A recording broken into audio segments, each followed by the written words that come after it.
Leslie Miller in the Calgary 7 newsroom. Topping our headlines tonight, a suspicious death in the southwest. Murder in small-town Alberta. And street-proofing our teenagers. But first, city homicide detectives are at the scene of what appears to be a murder in Canyon Meadows. The body of a middle-aged woman was found by her husband in the garage of her home shortly after 3 this afternoon. The woman's husband called 911 and police were on the scene quickly. Homicide detectives haven't confirmed that it's murder. They're calling it a suspicious death for now. Police took the woman's husband in for questioning. They also towed a vehicle from the driveway in front of the garage. Officers have been going door to door questioning neighbors. Officials from the medical examiner's office removed the body about half an hour ago.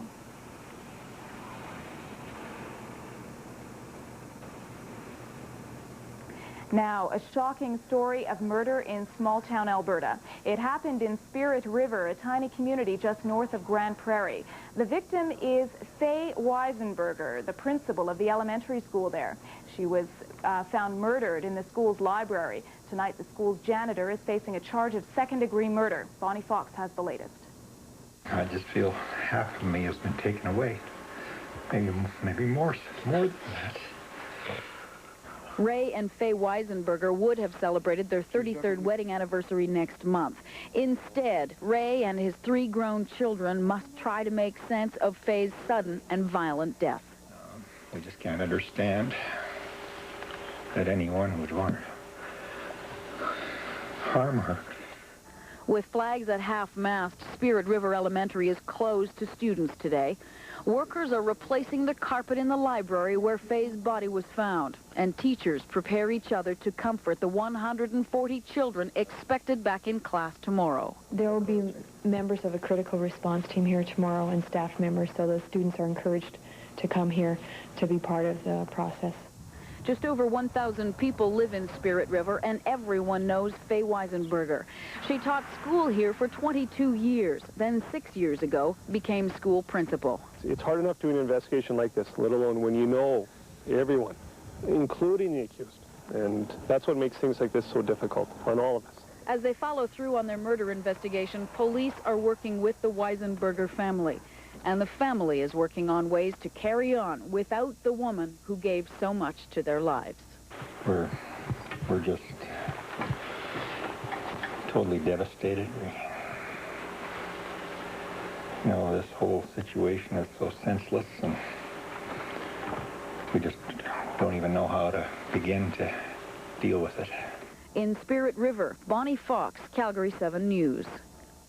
And the accused, Darcy Wade Jakubowski, entered no plea in court today. Police have not released the cause of death. They say they don't believe a weapon was used, and at this point they have no evidence of a sexual assault. A Tabor Mountie was injured in a 2-vehicle accident this afternoon. Constable Dan Graham was in his marked cruiser on Highway 23 when he was broadsided by another vehicle. It happened as he was making a U-turn. Graham is in stable condition at Lethbridge Regional Hospital. The driver of the second vehicle was treated and released. No word on charges. RCMP are still investigating. The Alberta Court of Appeal now has as many women as men on the panel. Madam Justice Connie Hunt was sworn in today by Chief Justice Catherine Fraser. Hunt spent the last 3.5 years as a Court of Queen's Bench Justice. Prior to that, she was Dean of Law at the University of Calgary. Her appointment makes the Alberta Court of Appeal the only court in the country with an equal number of men and women judges. And another historical appointment takes place next week. Edmonton Justice Ellen Picard will join the Court of Appeal, and when that happens, men will be outnumbered on the panel for the first time ever. A lot of questions tonight surrounding the police handling of a serial rapist case.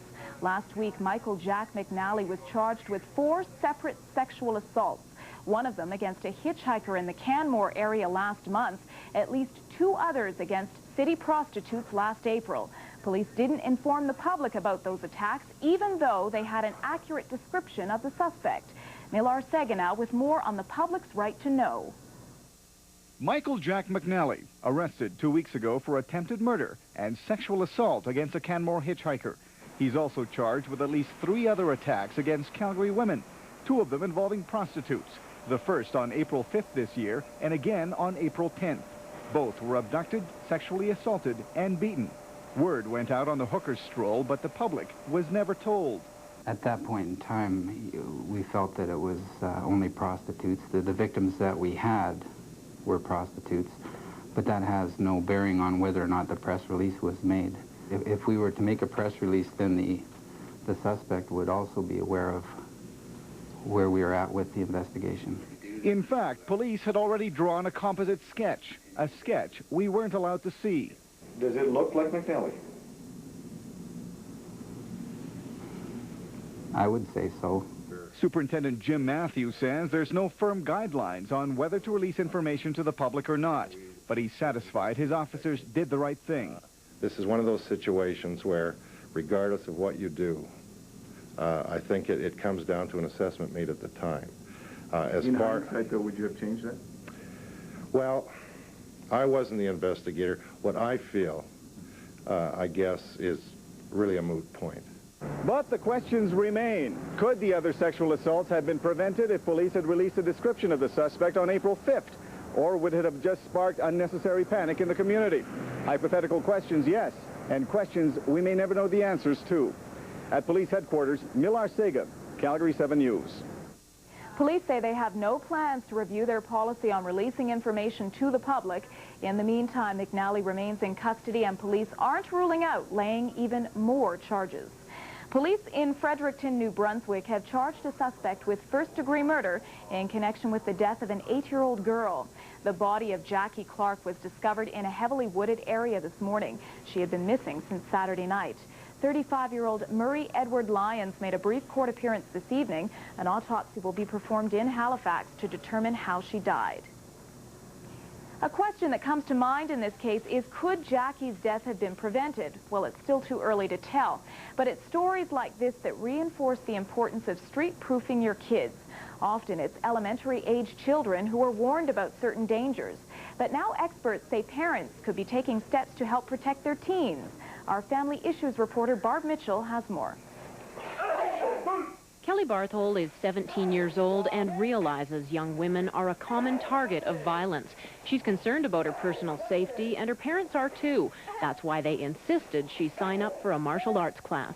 It's kind of scary, you know, your parents never had to go through anything like that, and it's just kind of a scary reality. 15-year-old Krista Brown is also learning how to protect herself. Watching the daily testimony from the Paul Bernardo murder trial, she knows young women should be prepared for the worst. I think it's a horrible thing that happened, and those type of things are really scary, and they're happening in our neighborhoods, and could happen to us. Every little bit helps. Constable Al Cartwright is the head of the Missing Persons Department for the City Police. He says most young women don't think it could happen to them, but in reality, they should be taking steps to protect themselves. If somebody stops and asks directions, stay away from the car. You can assist people, but stay away from them. Stay out of reach of them. If they open the door, back off even further. Excellent. Cartwright says street-proofing or self-defense classes can be helpful, but another important part of prevention is good communication between kids and their parents. And at 14, 15 years old, that's a very difficult time to have that. But you've got to have some rules, know where your child is going to be, know when they should arrive, try and know what route they're going to take. Cartwright says there's a fine line between being prepared and paranoid. It may be a sad comment on society, but he says fear can be a good thing, because often those who prey on young women seem very approachable and non-threatening. Barb Mitchell, Calgary 7 News. Thanks, Barb. And if you would like more information on the self-defense martial arts class, call 288-1857. If you would like to know more about street-proofing your kids, contact Child Find or the Missing Children's Society. Another forest fire is burning out of control in northern Alberta. This one is in the Foggy Mountain region northwest of Fort Vermilion. The smoke is so thick, spotters can't tell for sure how large it is, but it's believed to be larger than 46,000 hectares.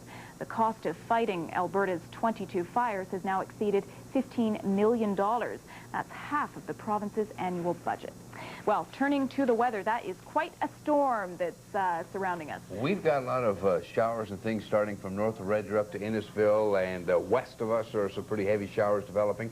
Good news, bad news scenario, because it's not helping a bit in northern Alberta. And we could see 30, 40 millimeters of rain for Calgary today, even more, talking tomorrow, and even more for the foothills. So some pretty intense shower activity could occur over the next 24 hours, but that's happening in southern Alberta. That doesn't help northern Alberta. So. All right, thanks, Jimmy. Moving over to sports, NHL playoffs still going on. This is great. It's June and hockey. This is great. Well, it is great. If you're a hockey fan, it's yeah. great. Well, the Devils, Devils and Flyers play tonight. There's no stopping the Devils. Who are those guys? And ask me what else we got.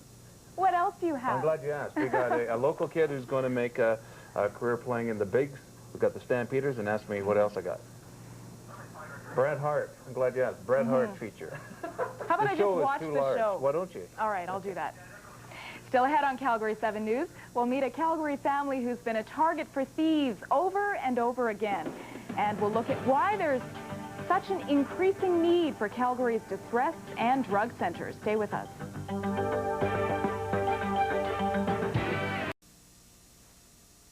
Welcome back. A Calgary couple is wondering tonight if there really is such a thing as honor among thieves. Their truck has been a target of vandals and thieves over the past few years. But the latest incident takes the cake. Someone stole their baby's safety car seat from the back of their truck. Paul Custer reports. Yeah, we're getting discouraged. It just seems to be one vandalism or theft after the other. Leah Kungle can't understand why her family's been the victim of vandalism so much in the past few years. What do they do? Well, we came out and we're all set to go out and discovered there's no baby car seat anymore. They've just cut the strap and it's gone. To vandalize is one thing. To steal a baby seat is another. We're getting really fed up. We're wondering, is it coming to that we're going to have to sell this vehicle? Is it attracting too much attention? Are we going to have to move out of this neighborhood, buy a house that maybe has a garage? You know, it's just becoming a real issue in our lives. Leah says that not only is she sick and tired of her family's rash of bad luck, but now the safety of her little one-year-old is in jeopardy. We ended up going out and buying a second-hand car seat just because we're afraid to go and buy a brand new one again. And it's really disheartening that now, instead of having the mindset that we want to buy the product that's the best for our baby, we have to change that and think about what is going to be the least likely target for a criminal. Even in the summertime, we're afraid to keep our windows open. You know, it gets hot in the house, and I'm afraid to leave them open. I just have total lost faith. Paul Custer, Calgary 7 News. Kungle says she and her husband have considered moving out of town. A quarter of a century ago, the Calgary Distress and Drug Center opened its doors for the first time. The center has grown over the years to the point where it now answers more than 31,000 distress calls a year. As Louis Kudis explains, many of today's calls are coming from Albertans victimized by cutbacks and a sluggish economy. Distress Center, may I help you? The Distress and Drug Center now has a teen line, a youth drug line, a seniors helpline, and a line for those addicted to gambling.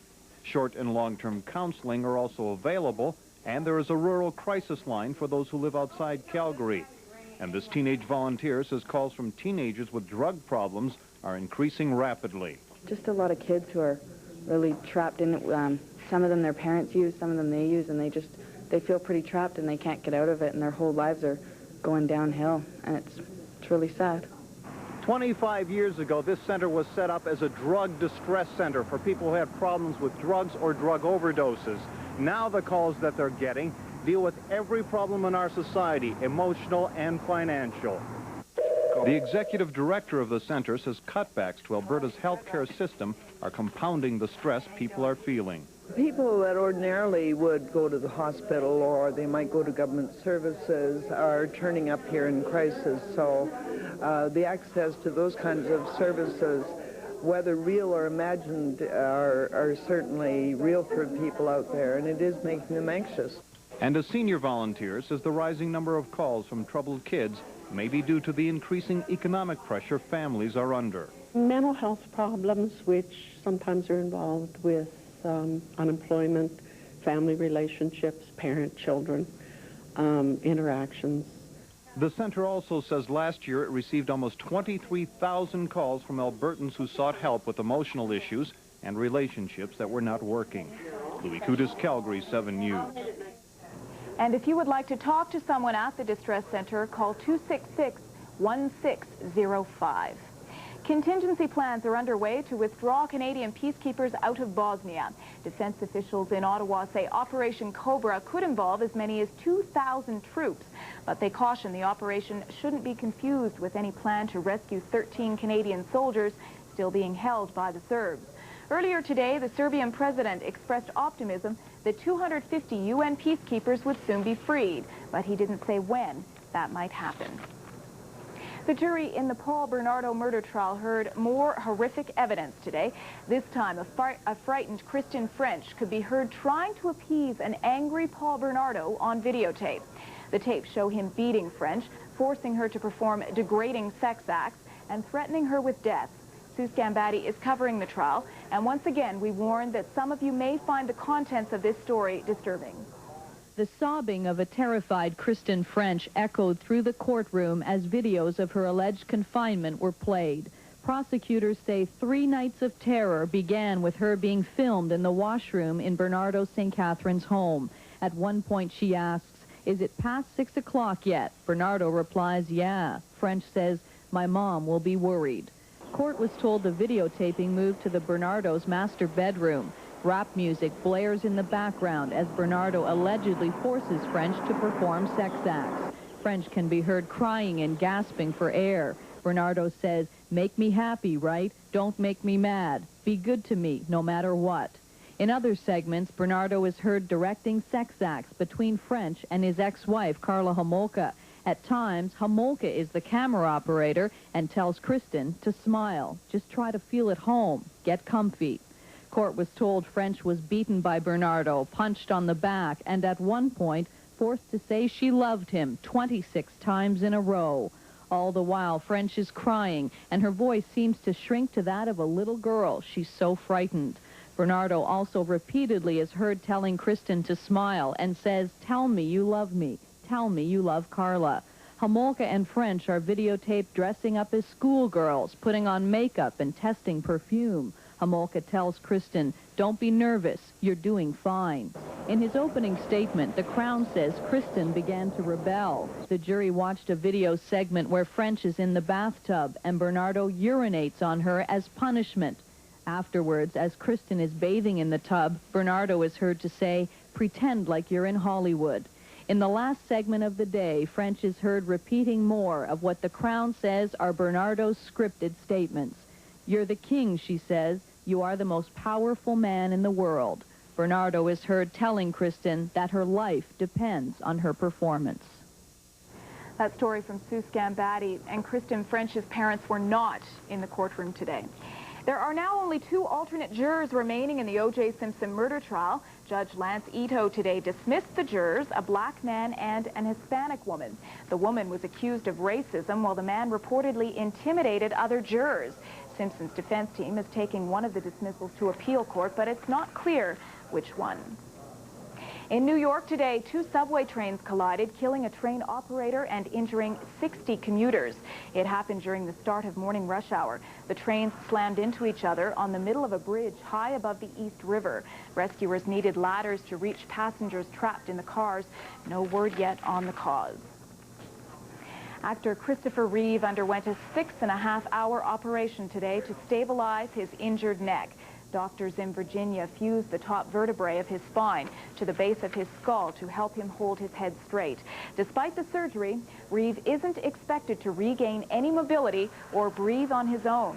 Reeve was paralyzed after breaking his neck at an equestrian event May 27th. It's time now to check our current conditions in Calgary as we look at a live shot of downtown. Right now we're sitting under cloudy skies. It's 15 degrees and the winds are north at 31. Jimmy Hughes is in with the complete weather forecast right after the break. Stay with us.